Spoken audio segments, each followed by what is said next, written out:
Okay, so now we are going to, we have learned Happy Birthday as an accompaniment, like this. What key were we in? Key of F, etc., etc. Okay, and we learned the melody. And remember, on Happy Birthday, okay, if we're in the key of F, the melody does not start on F. It starts on 1, 2, 3, 4, 5. It starts on C. You can hear this.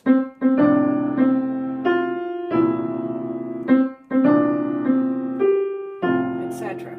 So just remember that if you're in the key of F, you start on C. If you were in the key of C, the melody would start on G, right? Okay, so that's important to remember. Now, we already have learned the right hand. Now the question is, what do we do with our left hand? Well, it's pretty simple. Okay, we're going to do 1. We're going to play full chords in our left hand, so it sounds better. But instead of jumping around, 1, 5, 5, 1, 1, 4, 1, 5, 1. That's a lot of jumping around, and it doesn't sound so good. So we're going to use inversions. Inversion just means that you play these same 3 notes. F, A, and C is always an F chord, no matter what order it's in. A, C, F is also an F chord. C, F, A is also an F chord. Okay, so what we're going to do is just, when we're moving from chord to chord, we're going to move to the closest note in the next chord. So look at this. F, A, C. Okay, we're going to go to 5, which is a C chord. Well, our thumb's already on C, so let's just stay there. E, well, the closest E, we just use our pinky and we move down a half step. And to get to the G, it's right next door. So move down a whole step. So we could do that. Happy birthday to you. Actually, I would use 3. Happy birthday to you. Happy birthday to you. Happy birthday, dear 4 chord. Okay, the 4 chord. B flat, D, F. Okay, we're coming from here.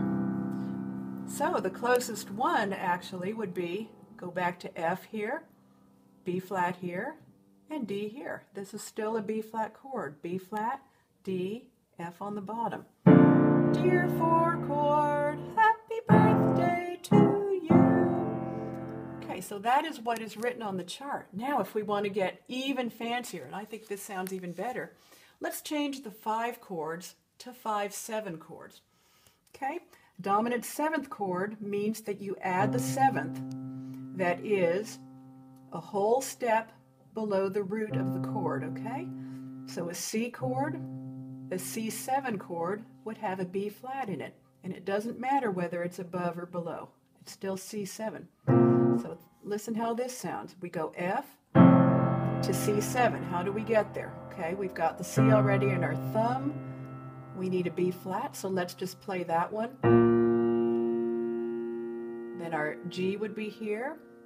Our E is in the pinky, and the G would be here. That's the full chord, but especially down low on the piano, that's very thick, muddy sound. So usually we would leave this out. We would leave out the 5th and just play 1, 3, and 7. And listen how pretty this sounds, moving back and forth. Happy birthday to you, happy birthday to you, happy birthday dear 4 chord, happy birthday to you. So you can go ahead and add the right hand to that, like this.